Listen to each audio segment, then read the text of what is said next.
Hi folks, with Tacitus Today, your pushback channel, and thank you for joining this audio live stream. In this essay, I'd like to talk about one of the most horrible lies that's doing the rounds of Australia and the rest of the Western world, by the way, but I'll focus on Australia in this instance.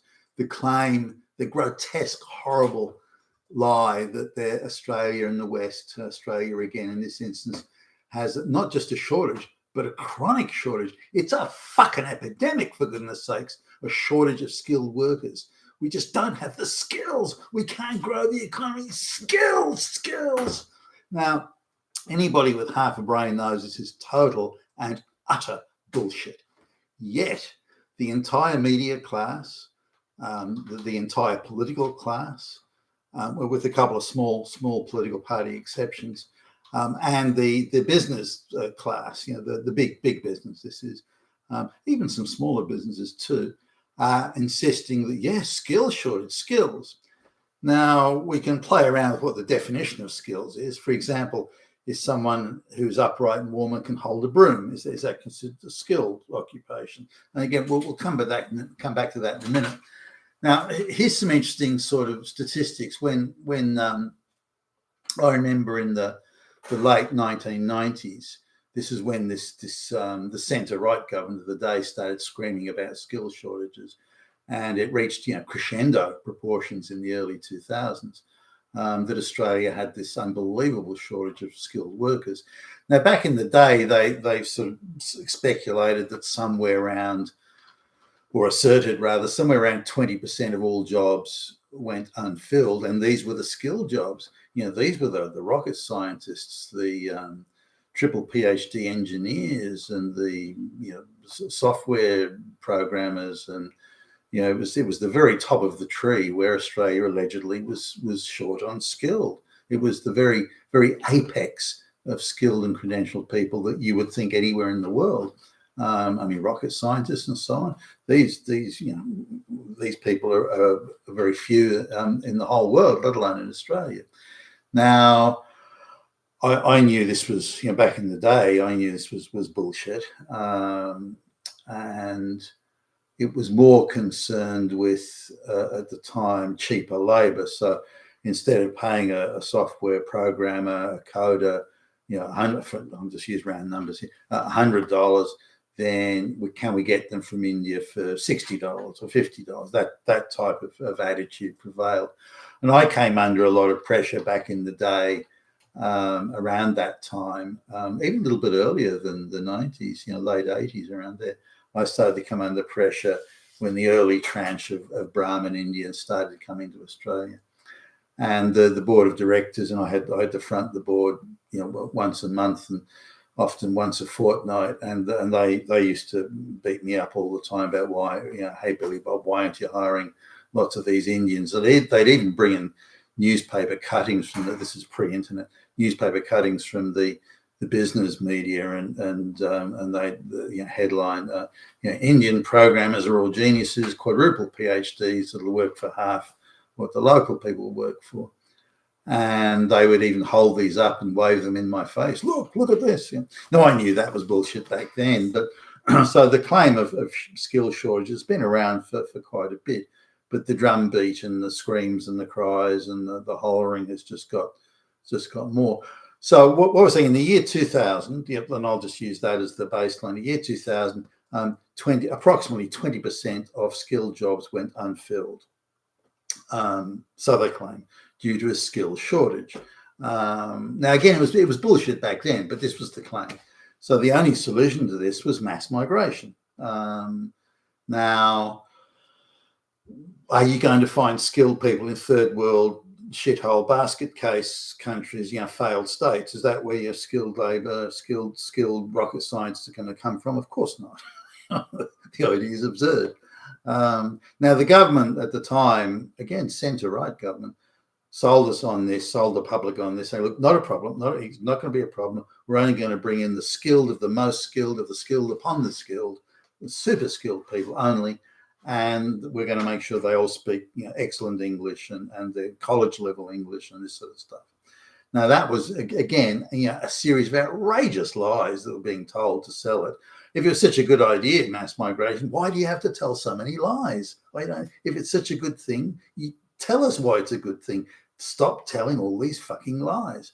So anyway, the people that were brought in to Australia were certainly when most of the third world peasants, whether it be China or wherever, India and so on, most of them were peasants, and most of them had they were illiterate in their own language, and most of them had maybe a couple of years of junior high school at best. And so, at best, by the way, so they were pouring in they were being brought in by the gazillions. So it was a very, very low bar, an extremely low bar that they applied. And so these people were pouring in, but were there any skilled people among them? Now, the government's admitted, quietly and in background, and they bury these reports that barely get mentioned in the media, that a maximum of 5% of those migrants coming in, a maximum, were skilled, and who spoke good English and had some sort of recognisable qualifications. Nearly all of those were from other white countries like Britain and so on, Western Europe, Sweden, and Holland, France, whatever. So that was the intake. Now, since then, 8 million, more than 8 million migrants have been brought into Australia in that time, which have drastically altered the racial makeup, as I've mentioned in other videos many times. I can go into take public transport, the train system into the CBD, and the inner city stations around the CBD. And I can be the only white person in the bus or the train carriage, the only white person. And that's a massive change from how it was 20 or so years ago, where if you saw one brown or black person in the carriage, that would be it. Now they're all brown or black in the carriage. So that's just the extent of the change and the level of migration that's occurred. But the people, and you can tell from and I've done a lot of international business traveling, you can tell from the people in the carriage, most of them, maybe with a few except, most of them are peasants. Most of them are midgets. They're under 5 foot tall. They chatter away in their own language. Because it's cheek to jowl in some of those train carriages, because I'm quite a bit taller than them, I can see what they've got on their phones. None of them have got English on their phones. It's all some foreign language, an Asian language or Indian and so on. The conversations they're having are all with other people of their own genetic diaspora. These people aren't integrating or have no intention of. A lot of them, I can walk down the food malls in the city, and there's not a single white person working in any of the food malls. They're always peasant midgets from the third world. So clearly skilled labour isn't being brought in. But now the claim is that the shortage of skills is worse than it's ever been. So it's now worse than it was 25 years ago. The skills shortage is so bad now that it's an off the charts fucking pandemic. More than 25% of this is the allegations they're making. More than 25% of all the jobs in Australia are skilled jobs, cannot be filled because there's no one to fill. There just isn't anyone. Nobody. They advertise jobs at $1 million a second, huge salaries and benefits. Just no one turns up. No one's got the skills. Now, that, of course, is insane nonsense. And why they peddle this crap is beyond me. I mean, it's so obviously a lie, but yet they stick with it and keep on pushing it, that it's a skills shortage. And I'll come back to skills definitions again. So let me just make this crystal clear. More than 8 million migrants have been brought in over the last 20 or so years. 8 million. Now this is from a population at the time was 21 million. So it gives you an idea of the 40% of the then population back in 2000 has been brought in as migrants just over the last 20 odd years. That'll give you an idea of the enormity of the migrant intake. And yet they're claiming at the same time, they were claiming back then only skilled migrants are brought in with good English, only those. No, you don't worry, concerned populace, only the most skilled. So, but over the last 20 years, they're now saying the skills shortage, shortage of skilled workers, is worse than it's ever been, and that jobs are just going unfilled, and it's a catastrophe and a drama, economic Armageddon, etc., and so forth. Now, this is clearly and blatantly a lie, or a series of lies, lies upon lies, yet they keep on pushing it. Now, I was talking to a federal politician just recently, someone who certainly doesn't deserve to be representing the people of Australia, in my view. And his perspective was that, and he was, quite, I thought, devious and underhanded in this, but it all depends on how you classify jobs. So, for example, someone to clean the toilets in a retirement home. So someone to clean the toilets in a retirement home, or sweep the floor, or simply take food to the people in the retirement home. They classify that as skilled. Now, they're amongst the lowest paid jobs in the whole of Australia, these jobs. So, but they classify them as skilled. So the government says, well, if we bring someone in, a migrant, to clean the toilets of a retirement home, we classify that as skilled, even though it's one of the lowest paid jobs in the whole country. So by doing, with this I call sleight of hand, I mean, obviously and manifestly a sleight of hand, they just classify low paid entry-level jobs as skilled. So other skills shortage.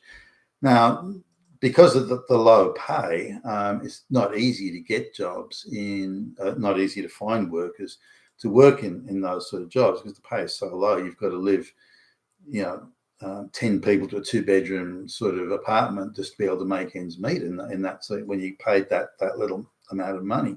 So, and particularly a lot of the hours are casual as well, giving people a lot of uncertainty as to what their income, that week or next week might be.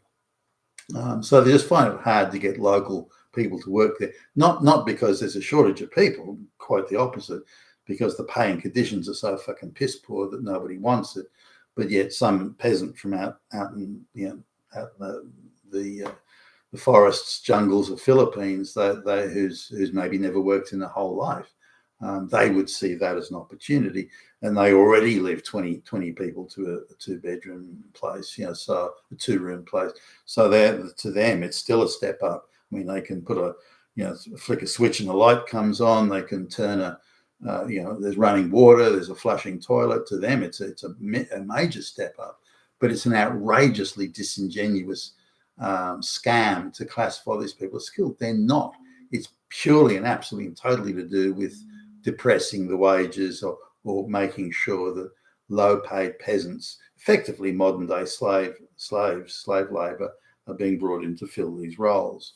Now, let's assume what they say is true, that there is a shortage of skills.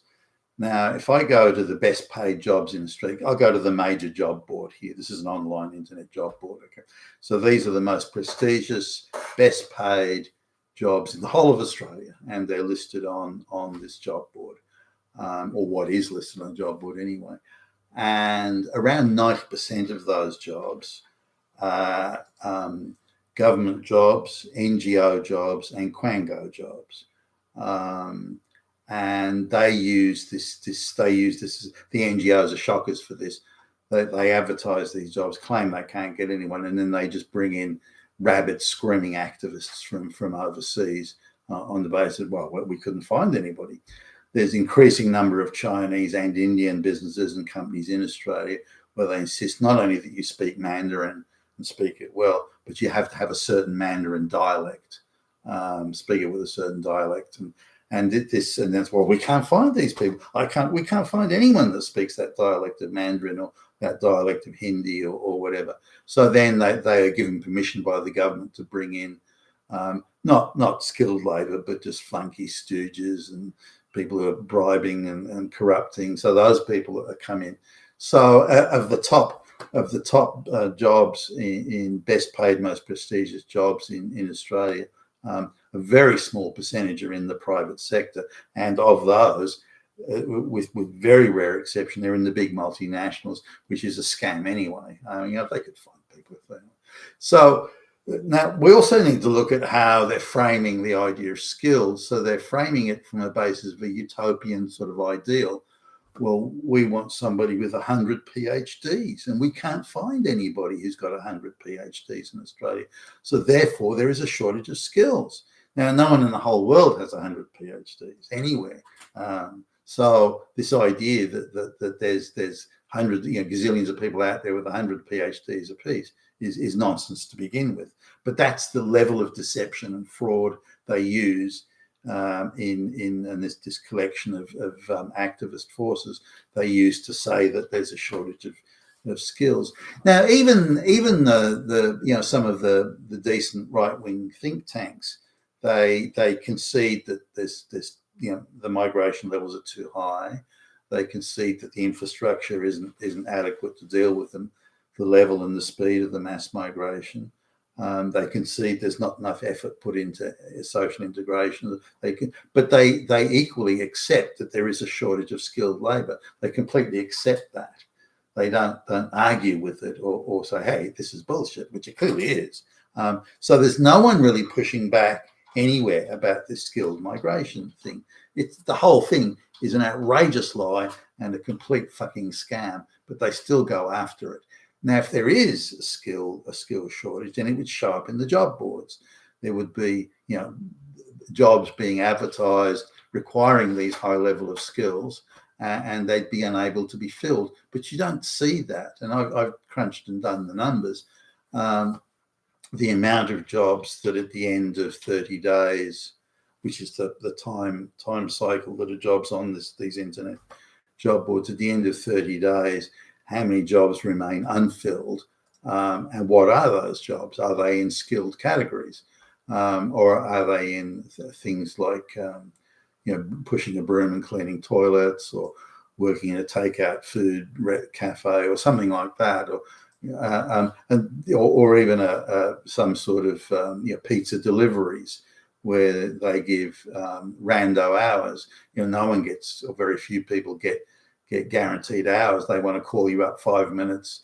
Suddenly gets busy in the pizza shop, and they want to call you up 5 minutes and say, okay, we want you in here now, and that's it.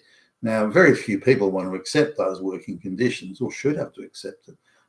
Yet that's the area where these supposed skills shortages. So it's not skills. It's on demand, very cheap labour where you have no guarantee of the hours and your income from day to day or week to week, and that's the sort of a pool of unemployed labour that it can be instantly accessed with a phone call, and they're down to now for people who are getting any sort of government benefit like unemployment benefits or something like that. If they accept a day's work, then they can lose their benefits for 6 weeks. But if they don't get any more work, they just get 1 day or some odd hours here or there, then that's no good. That's crazy for them. And then they have to reapply and go through the whole process again of getting unemployment benefit. So they're not prepared to accept that. And it's the people in that gap that, well, that's it. It's a skills shortage, which it clearly isn't. Now, the reality is that of the 8 million plus migrants that have been brought in over the last 20 or so years, around 300 to 400,000 of them over that 20-year period, 300 to 400,000 are actually skilled, actual real first world credentials, qualifications, expertise. But we're supposed to believe that even though these skilled workers have been brought in, that the problem in the overall, if you look at the total amount of workers in the workforce, that there's something in the order of 700,000 workers short in terms of skills. Now, another scam they do is business lobby groups say over the next 25 years, it is estimated there may be a shortage of skilled mining engineers, for example. And we need 25,000 mining engineers. But the hysteria about it is we need 25,000 mining engineers today. And if indeed those 25,000, for example, mining engineers are needed, then why not work with the university, the education system, to ensure that there are additional places for these engineers? to study and become qualified. So this can easily be done from the local population, but there is zero effort to satisfy these supposed skill shortage demands from the local population.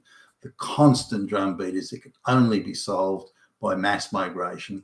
And the reality is, though, the mass migration comes from third world peasants who are illiterate in their own fucking language and are not going to add to any skills at all. It's maddening to see every day, to see these lies put about and that there's no real pushback. Being with Tassos today, your pushback channel. Thank you for listening.